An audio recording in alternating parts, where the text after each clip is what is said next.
Once upon a time IPL rule பண்ணிட்டு இருந்த CSK இப்போ அவங்களோட தேர்ட் ஸ்ட்ரெயிட் லாஸ் இந்த சீசனில் ஃபேஸ் பண்ணியிருக்காங்க. ஐபிஎல் 2022 அப்போ தான் வந்து நம்ம 4 கன்சிக்யூட்டிவ் லாஸஸோட சீசனை ஆரம்பிச்சிருந்தோம். இப்போ அதே மாதிரி தான் இந்த சீசனும் ஆரம்பிச்சிருக்கு.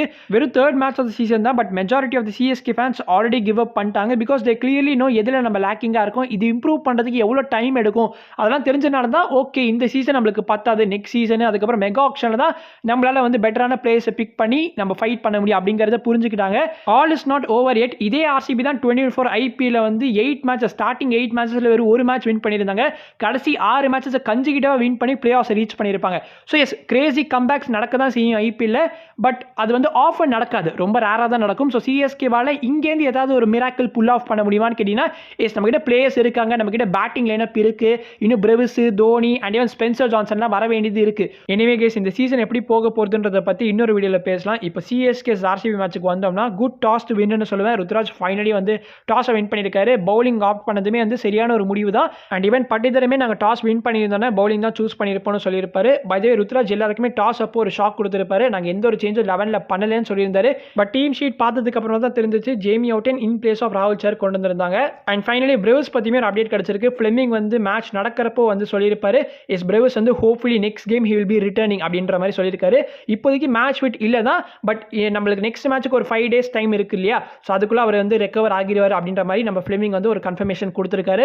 ஸோ பிரேவ்ஸ் நம்மளோட சேவியர், நம்மளோட star boy is returning back. So சேப்பாக்கில் April 11 அன்னைக்கு டெல்லிக்கு அகேன்ஸ்டாக வந்து நம்ம பிரேவ்ஸ் ப்ளே பண்ண போறாரு. இன் பிளேஸ் ஆஃப் யார் அப்படிங்கிறதெல்லாம் வந்து நம்ம அடுத்தடுத்து பேசுவோம். என்னதான் Chinnaswamy more helpful for the fast பாலர்ஸாக இருந்தாலுமே நான் இன்னைக்கு அகில் ஹசனோட டெபியூ இன் சிஎஸ்கே கலர்ஸ் எதிர்பார்த்தேன். ஏன்னா 100 அஹமதோட பேரப் பண்ணுறதுக்கு ரைட் பவுலராக இருந்திருப்பாரு. அண்ட் அஃப்கோர்ஸ் நீங்கள் பிரசாந்த் ட்ரஸ்ட் பண்ணுற மாதிரி தெரியல, அவருக்கு வந்து ஓவர்ஸ் கொடுக்க மாட்டீங்க. ஸோ ருத்ராஜ் அண்ட் ஈவன் மேனேஜ்மெண்டோட திங்கிங் அகேன்ஸ்ட் ஸ்பின்னர் சத்தியமாக புரியல. நீங்கள் குருணால் பாண்டியா அண்ட் சூர்யா சர்மாவோட அந்த 4 ஓவர்ஸ் எவ்வளோ சூப்பராக இருந்துச்சுன்னு பார்த்துருப்பீங்க. எக்கனாமிக்கலாக பவுல் பண்ணியிருந்தாங்க இல்லையா. ஸோ கண்டிப்பாக ருத்ராஜ் வந்து ஸ்பின்னர்ஸ்க்கு வாய்ப்பு கொடுத்துருக்கலாம். பிரசாந்த் வீருக்கு என்ன பிரச்சனைன்னு தெரியல, அவர் வந்து பவுலிங்கே போட மாட்டாரு. ருத்ராஜ் கொடுக்க மாட்டாரா இல்லை அவருக்கு ஏதாவது பிரச்சனையா எதுவும் தெரியல. ஆர்சிபியோட பேட்டிங்கில் ஃபர்ஸ்ட் 3 ஓவர்ஸ் ரொம்ப குவைட்டாக தான் இருந்துச்சு. ஃபர்ஸ்ட் 3 ஓவர்ஸில் எந்த ஒரு பவுண்டரிஸுமே வரல. 2022 இதே ஆர்சிபி அண்ட் சிஎஸ்கே மும்பையில் ஃபேஸ் பண்ணப்போ இதே மாதிரி தான் ஃபர்ஸ்ட் 3 ஓவர்ஸில் எந்த ஒரு பவுண்டரிஸும் வரல. ஸோ இப்போ அதுக்கப்புறமா வந்து செகண்ட் இன்ஸ்டன்ஸாக இந்த மாதிரி நடந்திருக்கு. ஹென்ரி ஒரு எண்ட்லேருந்து அண்ட் இன்னொரு எண்ட்லேருந்து களி ரொம்ப நல்லா பவுல் பண்ணிட்டு இருந்தாங்க. ஃபர்ஸ்ட் 3 ஓவர்லேயே நிறைய ட்ராமா இருந்துச்சு. ஆர்சிபி சிஎஸ்கே மேட்ச் எந்த மாதிரி ஒரு கிராக்கராக இருக்கணுமோ அந்த மாதிரி இருந்துச்சு. ஃபர்ஸ்ட் ஓவர்லேயே கோலியோட ஒரு ரன் அவுட் பிரசாந்த் மிஸ் பண்ணாரு. தேர்ட் ஓவரில் டூபேக்கு ஈஸியாக ஒரு கேட்ச் வந்துச்சு. கோலியை ஏர்லியாகவே ரிமூவ் பண்ணியிருக்கலாம், ஆனால் அந்த ஒரு கேட்சையும் மிஸ் பண்ணாரு. ஃபர்ஸ்ட் ஆஃப் ஆல் டூபே எதுக்காக ஃபீல்டில் இருக்காருன்னு எனக்கு ஒரு வேலிட் ரீசன் கொடுங்க கைஸ். ஏன்னா டூபே லாஸ்ட் சீசன் இம்பாக்ட் தான் கொண்டு வந்தாங்க, அதே மாதிரியே கொண்டு வரலாம் இல்லையா. ஆனால் எதுக்காக அவர் ஃபீல்டில் வச்சு மானத்தை வாங்கிட்டு இருக்காங்கன்னு தெரியல. அவர் ஒரு வெரி பேட் ஃபீல்டர். நல்லவேளை டூபே கிட்டே லாங் ஆனில் திரும்ப கோலியோட ஒரு கேட்ச் வந்து அவுட் ஆகிட்டாரு. இன்கேஸ் கோலி ஒரு 50-60 ஸ்கோர் பண்ணியிருந்தாருன்னா கண்டிப்பாக டூபே நிறைய கிரிட்டிசிசம் ஃபேஸ் பண்ணியிருப்பாரு. நல்லவேளை தப்பிச்சிட்டாரு. தென் அன்ஷுல் கம்போஜுக்கு வந்தோன்னா அவரோட bowling figures doesn't reflect is match performance சொல்லுவேன். ஏன்னா மேட்ச்சில் ரொம்ப ஆக்டிவாக இருந்த ஒரு பிளேயர் வந்து கண்டிப்பாக அன்ஷுல் கம்போஜ் தான். நல்லாவே பவுல் பண்ணியிருந்தாருங்க. கடைசி அந்த ஃபியூ ஓவர்ஸில் அந்த டெத் ஓவர்ஸில் பவுல் பண்ணுறப்போ தான் ஸ்ட்ரகிள் பண்ணி நிறைய ரன்ஸ் கன்சீட் பண்ணாரு. ஸ்பிளிட் வைஸ் அன்ஷுலோட பர்ஃபார்மன்ஸையும் எடுத்து வச்சிருக்கேன். 5th over, 7th over, 18th over and 20th over Pavul பண்ணியிருக்காரு. இதில் முதல் அந்த 2 ஓவரில் வந்து 25 ரன் கொடுத்துருக்காரு. கோலியோட விக்கெட்டை வந்து அப்போ தான் எடுத்தார் அந்த 5th ஓவரில். தென் அதுக்கப்புறம் வந்து அந்த டெத் ஓவர்ஸில் பவுல் பண்ணப்போ தான் வந்து 27 ரன்ஸ் கொடுத்துருக்காரு. அதுலேயும் இந்த லாஸ்ட் ஓவர் வந்து நான் கண்டிப்பாக கிரெடிட்ஸ் வந்து அன்ஷுல் கம்போஜுக்கு தான் கொடுப்பேன். Literally Tim David and Rajat Patidar ஒரு பேய் ஃபார்மில் இருந்தாங்க. அந்த நேரத்தில் வந்து ஃபைனல் ஓவரில் வெறும் 13 ரன் தான் கொடுத்துருக்காரு. இத்தனைக்கும் அந்த பெனல்டி மேட் 19th ஓவரில் வந்து ஜேமி அவுட்டன் இஷ்டத்துக்கு ரன் வாரி கொடுத்து 30 ரன் அந்த ஒரு ஓவரில் போயிருக்கும். அங்கே தான் கேம் கம்ப்ளீட்டாக வந்து சிஎஸ்கேட கையை விட்டு போயிருச்சு. ஒரு 220 இருந்திருந்தா கூட சிஎஸ்கே கண்டிப்பாக வந்து சேஸ் டவுன் பண்ணியிருக்க முடியும். ஆனால் வந்து நம்ம கையை மீறி 250 போனதுனால தான் வந்து நம்மளால் எதுவுமே செய்ய முடியல. Tim David literally monster hitting. அவர் யார் பவுல் பண்ணுறாங்க அப்படிங்கிறதே கேர் பண்ணல. லிட்டரலி எந்த பால் எங்கே போட்டாலுமே வந்து அவர் வந்து அடிச்சுட்டு தான் இருந்தார். நான் ஜேமியோடனையும் பெருசாக குறை சொல்ல மாட்டேன். அந்த ஓவர் அவர் கொடுத்துருக்கவே கூடாது. கரெக்டாக ஸ்டார் ஸ்போர்ட்ஸ் தமிழ்லையுமே அதை பாயிண்ட் அவுட் பண்ணாங்க. பிகாஸ் ஜேமி அவுட்டன் இந்த பிபிஎல் மாதிரி டோர்னமெண்ட்ஸ்லாம் வந்து மோர் ஆஃப் மிடில் ஓவர்ஸில் தான் பவுல் பண்ணியிருக்காரு. அண்ட் பவர் பிளேல அவருக்கு ஓவர்ஸ் கொடுப்பாங்க. ஆனால் சம்மந்தமே இல்லாமல் அவர் 19th ஓவரில் கொடுத்ததுலாம் வந்து ருத்ராஜோட பெரிய தப்பு. இதுதான் ஃபேன்ஸ் பாயிண்ட் அவுட் பண்ணி ருத்ராஜோட அந்த கேப்டன்சி மிஸ்டேக்ஸ் சொல்கிறாங்க. அவரோட பவுலிங் ரொட்டேஷன்லாம் வந்து மகா மட்டமாக இருக்குது. எஸ்பெஷலி டூபேயோட கேஸுக்கு வந்தோன்னா 11th ஓவரில் டூபே கிட்ட பாலை கொடுத்துட்டு நீ ஒரு 6 பால் போடுப்பான்னு சொல்லிட்டாரு. ஆமாம், அந்த மனுஷன் அந்த ஓவர் சூப்பராக தான் பவுல் பண்ணாரு. சால்ட்டோட விக்கெட் வந்து எடுத்தும் கொடுத்தாரு. சால்ட்டை முன்னாடியே வந்து ஒரு இன்டர்நேஷனல் மேட்ச்சில் டூபே ரிமூவ்லாம் பண்ணியிருக்காரு. அந்த வீடியோ வேறு ஆன்லைனில் ஷேர்லாம் ஆகிட்டு இருந்தது. சரி, ஓகே, டூபே கொடுத்து அது வந்து சக்ஸஸும் பார்த்துட்டாரு. அந்த ஓவரில் வந்து விக்கெட்டும் வந்தாச்சு. அப்படியே டூபேவை ஸ்டாப் பண்ணணுமா இல்லையா? 6th பவுலிங் ஆப்ஷனை தான் யூஸ் பண்ணியிருக்கீங்க. ஸோ டூபேவை கண்டினியூ பண்ணணும்னு உங்களுக்கு அவசியமும் கிடையாது. ஆனால் திரும்ப ஒரு கேம்பிளுக்கு போகலாமே சொல்லி டூபேக்கு இன்னொரு ஓவர் கொடுத்தாரு. அண்ட் வி ஆல்சோ என்ன நடந்துச்சுன்னா அந்த ஒரே ஓவரில் 23 ரன்ஸ் போச்சு. பட்டிதர் வந்து வந்து டூபேக்கு அவரோட ஸ்டாண்டர்ட்ஸ் என்னன்னு காமிச்சாரு. அண்ட் ருத்ராஜுமே இதை தான் ரிஃப்ளெக்ட் பண்ணுற மாதிரி அட்ரஸ் பண்ணியிருப்பாரு. ஸோ என்ன சொல்லியிருப்பாருன்னா 12th or 13th ஓவர் வரைக்குமே மேட்ச் எங்கள் கையில் தான் இருந்துச்சுன்னு சொன்னார். அந்த ஒரு பேட் ஓவர் காரணமாக மற்ற சிஎஸ்கே பவுலர்ஸோட கான்ஃபிடன்ஸுமே அஃபெக்ட் ஆன மாதிரி தான் தெரிஞ்சிச்சு. Because RCB crazy hitting in last 5 overs.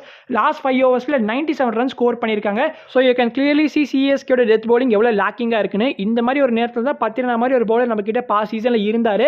And clearly once again Spencer ஜான்சனோட சைனிங் இங்கேயுமே வந்து ஒரு கொஸ்டின் மார்க்காக தான் இருக்குது. எதுக்காக ஸ்பென்சர் ஜான்சனை சைன் பண்ணீங்க? உங்களோட பவுலிங் இவ்வளோ லேக்கிங்காக இருக்கிறப்போ உங்களுக்கு ரீப்ளேஸ் பண்ணுறது கூட இப்போ ஆப்ஷன் கிடையாது. நீங்கள் ரீப்ளேஸ் பண்ணணும்னு நினச்சா கூட ஒரு அன்கேப் பவுலரான ராமகிருஷ்ணா கோஷ் தான் கொண்டு வர மாதிரி இருக்கும்.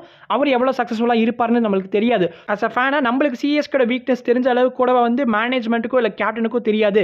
ஸோ உங்களுக்கு பவுலிங் லேக்கிங்காக இருக்குன்னு தெரியும். நீங்கள் கண்டிப்பாக வந்து ஒரு ரீப்ளேஸ்மெண்ட் வந்து ஸ்ட்ராங்கான ரீப்ளேஸ்மெண்ட்டுக்கு போயிருக்கணும். ஆனால் நீங்கள் வந்து ரீஹாபில் இருக்கக்கூடிய ஸ்பென்சர் ஜான்சனை ரீப்ளேஸ்மெண்ட்டாக கொண்டு வந்திருக்கீங்க. இப்போ next DC match, KKR match, இந்த மேட்ச்சில் என்ன தான் செய்ய போறீங்க? இதே பவுலிங் லைனப்பை வச்சு கண்டினியூ பண்ணீங்கன்னா ஒன்ஸ் அகேன் 250 ஸ்கோர்லாம் நீங்கள் பார்க்கறதுக்கு ஹை பாசிபிலிட்டி இருக்குது. அண்ட் தோனியோட கேப்டன்சி அப்போ நான் நிறைய டைம் தோனி வந்து பவுலர்ஸ் கிட்ட போய் இன்ட்ராக்ட் பண்ணுறதை பார்த்துருக்கேன். பத்திரனா கூடலாம் வந்து எக்கச்சக்கமாக பேசிட்டே இருப்பார். ஓவருக்கு நடுவில்லாம் போய் பேசுவார். பட் லிட்டரலி ருத்ராஜ் வந்து சில மாதிரி ஒரே இடத்துலயே நிற்கிறாரு. அவர் எதுவுமே செய்கிற மாதிரி தெரியல. நாட் ஓன்லி ருத்ராஜ், நான் சஞ்சு சாம்சனை இதே ஒரு விஷயத்துக்காக கிரிட்டிசைஸ் பண்ணுவேன். அஸ் அ விக்கெட் கீப்பராக இருக்கிறப்ப நீங்கள் எதாவது செய்யணுமா இல்லையா? அவர் நிறைய கேச்சஸ் கூட மிஸ் பண்ணுற மாதிரி தெரியுதுங்க. ஓகே, எல்லாமே டிஃபிகல்ட் அண்ட் டஃப் கேச்சஸ் தான். பட் எல்லாமே வந்து கைக்கு கிட்ட வரா மாதிரி தான் இருக்குது. அதையும் மிஸ் பண்ணுறாரு. இதுவே தோனிலாம் வந்து டைவ் பண்ணி பிடிக்கிறப்பலாம் அவ்வளோ அசால்ட்டாக பிடிப்பாரு. இதெல்லாம் தாங்க சொல்கிறது தோனி மாதிரி ஒரு பிளேயர் கண்டிப்பாக வேணுங்கிறது. தோனி 1000 பேர் சொல்லுவாங்க தோனி வந்து என்னடா செஞ்சிட போகிறாரு, லாஸ்ட் 18th ஓவரில் வர போகிறாரு, வந்தால் ஒரு 3 பால் ஆடுவார்னு சொல்லுவாங்க. ஆனால் தோனி மாதிரி ஒரு கேப்டனை கண்டிப்பாக சிஎஸ்கே மிஸ் பண்ணுறாங்க. அது நான் கண்டிப்பாக வந்து 100% சொல்லுவேன். 250 டோட்டலில் கண்டிப்பாக சேஸ் பண்ண முடியாதுன்னு தெரியும். அட்லீஸ்ட் டோட்டலுக்கு கிட்டியாவது போகலாம் அப்படிங்கிற ஒரு ஹோப்போட தான் வந்து நான் செகண்ட் இன்னிங்ஸ் பார்க்க ஆரம்பித்தேன். அண்ட் அந்த முதல் 3 ஓவர்லேயே தெரிஞ்சிச்சு இந்த டீம் தேராதுன்னு. முதல் 3 ஓவர்லேயே வந்து ருத்ராஜ், சஞ்சு சாம்சன் அண்ட் ஆயுஷ் மத்ரே அவுட் ஆகிட்டாங்க. Duffy what and extraordinary bowler. Both Sanju Samson and Ruturaj Shekhar வந்து சிமிலர் தான் அவுட் ஆகிட்டாங்க. 2 பேருமே ஸ்லிப்பில் கேட்ச் கொடுத்து அவுட் ஆகினாங்க. ஆக்சுவலாக டஃபி மாதிரி ஒரு ஸ்ட்ரைக் பவுலர் தான் சிஎஸ்கே கிட்ட இல்லையோன்னு தோணுது. இப்போ ஹென்ரி உங்களால் உட்கார வைக்க முடியுமான்னு தெரியல. அவருக்கு பதிலாக இருக்கிற ஆப்ஷன்ஸுமே வந்து ரொம்ப மினிமலாக தான் இருக்காங்க. ஜாக் ஃபோக்ஸை பிலீவ் பண்ணுவாங்களான்றதுமே ஒரு கொஸ்டின் மார்க்காக தான் இருக்குது. ஸோ ஸ்பென்சர் ஜான்சன் வர வரைக்கும் வெயிட் பண்ணி தான் ஆகணும் போல. தென் சஞ்சு சாம்சனுக்கு வந்தனா நான் இதை சொல்லக்கூடாது தான், பட் இருந்தாலும் சொல்லுவேன். சஞ்சு சாம்சன் பேசாமல் ஆர்ஆர்லேயே ஸ்டே பண்ணியிருக்கலாம் போல. தேவையில்லாமல் சிஎஸ்கே ஜாயின் பண்ணி இப்போ அசிங்க தான் பட்டுட்டு இருக்காரு. முதல் மேட்ச்சில் 6 ரன், செகண்ட் மேட்ச்சில் 7 ரன், இன்னைக்கு வந்து ஒரு 9 ரன். ஸ்ட்ரெயிட்டாக அவங்க மேலே 18 கோடி ஸ்பெண்ட் பண்ணி இன்வெஸ்ட் பண்ணியிருக்காங்க. உங்களை நம்பி தான் வந்து எங்களோட ஃபியூச்சர் ஆஃப் சிஎஸ்கே பேட்டிங்கே இருக்குது. ஆனால் நீங்கள் 3 மேட்ச் சேர்த்து 22 ரன் தான் ஸ்கோர் பண்ணியிருக்கீங்க. 250 சேஸ் பண்ணுறப்போ அது எப்படி அப்ரோச் பண்ணணும் அப்படிங்கிற ஒரு பேசிக் நாலேஜ் அது இருக்கணுமா இல்லையா? பட் இவங்க 2 பேருமே வந்து ரொம்ப இர்ரெஸ்பான்சிபிளாக அவுட் ஆன மாதிரி இருந்துச்சு. இவங்க ஃபர்ஸ்ட் மேட்ச்லேயும் இப்படி தான் அவுட் ஆகிட்டு போனாங்க. இன்றைக்கும் அதே தான் நடந்திருக்கு. ருத்ராஜோட கேப்டன்சினால அவரோட பேட்டிங் இதனால் அஃபெக்ட் ஆகுதா இல்லையான்னு தெரியல. ஆக்சுவலி லாஸ்ட் சீசன் கூட அவர் கேப்டனாக இருந்தப்போ நல்லா தாங்க ஆரம்பிச்சார். அந்த எம்ஐ மேட்ச்சில் வந்து ஒரு 50 ரன் ஸ்கோர் பண்ணார்னு நினைக்கிறேன். அதுக்கப்புறம் ஆர்ஆர் மேட்ச்சில் வந்து தனியாக போராடினார். ஸோ எஸ், கேப்டன்சினால அஃபெக்ட் ஆகுதுன்னு நான் சொல்ல மாட்டேன். அவர் கம்ப்ளீட்டாக ஃபார்ம் அவுட்டில் இருக்கார்.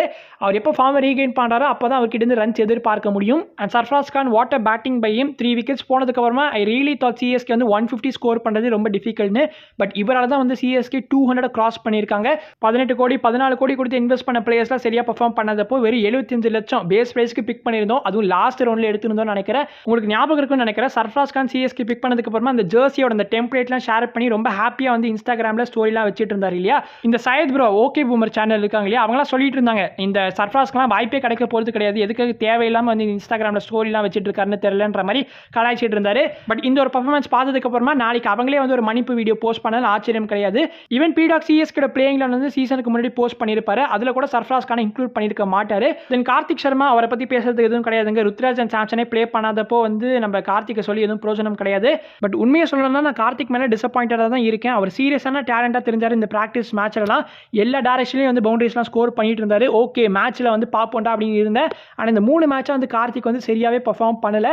ஸோ அடுத்த மேட்ச்லலாம் வாய்ப்பு கிடைக்க போதான்றதே தெரியல. பிகாஸ் டெவால் பிரஸை ப்ளே பண்ணணும்னா நீங்கள் கண்டிப்பாக கார்த்திகை ரிமூவ் பண்ணுற மாதிரி தான் இருக்கும். கார்த்திக் சர்மா இங்கே சரியாக பர்ஃபார்ம் பண்ணல. But Prashant Veer on the other hand அவர் சூப்பராக ப்ளே பண்ணியிருந்தார். எஸ், அவருக்குமே இனிஷியலாக வந்து பால் சரியாக மீட் ஆகலை, ரொம்ப ஸ்ட்ரகிள் பண்ணிட்டு இருந்தார். ஆனால் லேட்டான அவருக்கு ஒரு மொமெண்டம் கிடச்சி அவர் வந்து நிறைய பவுண்டரிஸ்லாம் ஸ்கோர் பண்ணார். அண்ட் ஐ திங்க் குருணால் பாண்டியாவோட ஓவரில் வந்து செமையாக ரன் ஸ்கோர் பண்ணார். ஆர்ஆருக்கு எதிராக ப்ளே பண்ண மேட்ச்சில் எப்படி டூபே வந்து முதல் பாலில் வந்து நம்ம ஜடேஜாவை டேக் ஆன் பண்ணாரோ அதே மாதிரி இன்னைக்கு குருணால் பாண்டியாக்கு எதிராக ஃபர்ஸ்ட் பால் 6 ஸ்கோர் பண்ணார். அதை சுதாரிச்சு வந்து நம்ம குருணால் பாண்டியா எல்லாமே ஷார்ட்டாக போட்டார். அதெல்லாம் லீகல் டெலிவரிஸானே தெரிலங்க. எல்லாமே 120 பேஸில் போடாரு. ஒரு பவுலர் 120 பேஸில் போடுறத முதல் முறையாக இப்போ தான் நான் பார்க்குறேன். பிரசாந்த் வீருக்கு எதிராக கூட வந்து அதே மாதிரி ஒரு பவுன்சர் போட்டார். நல்லவேளை பிரசாந்த் வீர் வந்து அவரோட கையை வச்சு அப்படியே வந்து அந்த ஸ்டம்பிங்லேருந்து தப்பிச்சிருப்பாரு. பிரசாந்த் வீர் அண்ட் ஜேமி ஓட்டனோட பார்ட்னர்ஷிப் வந்து ரொம்பவே நல்லா இருந்துச்சு. Prashant Veer 43 runs of 29 ball score பண்ணியிருந்தாரு. அவரோட ஸ்ட்ரைக் ரேட் 148. ஜேமி ஓட்டன் வந்து முதல் மேட்ச்லேயே அவரோட கிளிம்ஸ் நம்ம பார்த்துருந்தோம். இந்த மேட்ச்சில் கூட ஜேமி ஓட்டன் அவுட் ஆனதுக்கப்புறமா டக் அவுட்டில் வந்து ஹெல்மெட்லாம் தூக்கி போட்டு ரொம்ப டிசப்பாயிண்டடாக தெரிஞ்சார். எஸ், அந்த மாதிரி கேரக்டர் உள்ள பிளேயர்ஸை நம்மளுக்கு தேவை. இந்த என் சிஎஸ்கே 207 ரன்ஸில் முடிச்சிருந்தாங்க. சிஎஸ்கே 43 ரன்ஸ் மார்ஜினில் இந்த மேட்சை லூஸ் பண்ணியிருக்காங்க. மேபி டாப் ஆர்டரில் ருத்ராஜ் ஜெயவாடோ இல்லை சஞ்சு சாம்சன் வந்து கான்ட்ரிபியூட் பண்ணியிருந்தாங்கன்னா இந்த மேட்சை க்ளோஸாக கூட கொண்டு போயிருக்கலாம். ஆர்எல்ஸ் வந்து மேட்ச் கூட வின் பண்ணியிருக்கலாம்னு நினைக்கிறேன். ஈவன் ருத்ராஜ் ஆல்சோ போஸ்ட் மேட்ச்சில் என்ன சொல்லியிருக்காருன்னா, Sarfaraz Khan, Prashant Veer and Jamie Overton கிட்ட இருந்து கிரேட் ஃபைட். மேபி நானுமே டாப் ஆர்டரில் கான்ட்ரிபியூட் பண்ணியிருந்தேன்னா இந்த டோட்டலில் சேஸ் டவுன் பண்ணியிருக்க முடியும்னு சொல்லியிருக்காரு. சரி, ஓகே. சிஎஸ்கே ஆர்சிபி மேட்ச்சில் சிஎஸ்கே எந்த மொமெண்ட்டில் இந்த மேட்ச்சை லூஸ் பண்ணாங்கன்னு நீங்கள் நினைக்கிறீங்களோ அதை மறக்காம கமெண்ட்ஸில் ஷேர் பண்ணுங்க. நானும் பார்த்து தெரிஞ்சுக்கிறேன். நெக்ஸ்ட் மேட்ச்சில் பிரூஸ் ரிட்டர்ன் ஆக போறாரு. ஸோ அவர் யாரை ரீப்ளேஸ் பண்ணுவாருன்னு நினைக்கிறீங்களோ அதையும் மறக்காம கமெண்ட்ஸில் ஷேர் பண்ணுங்க. நானும் முடிஞ்சா நெக்ஸ்ட் வீடியோவில் அதை பற்றி பேசுகிறேன். ஸோ இதுதான் இந்த வீடியோ முடிச்சுக்கலாம். இந்த வீடியோ பிடிச்சிருந்தா மறக்காம வீடியோக்கு லைக் கொடுத்துட்டு சேனலுக்கு சப்ஸ்கிரைப் பண்ணிக்கோங்க. நான் உங்களை அடுத்த வீடியோவில் சந்திக்கிறேன். அது வரைக்கும் பீஸ், சியர்ஸ், பாய்.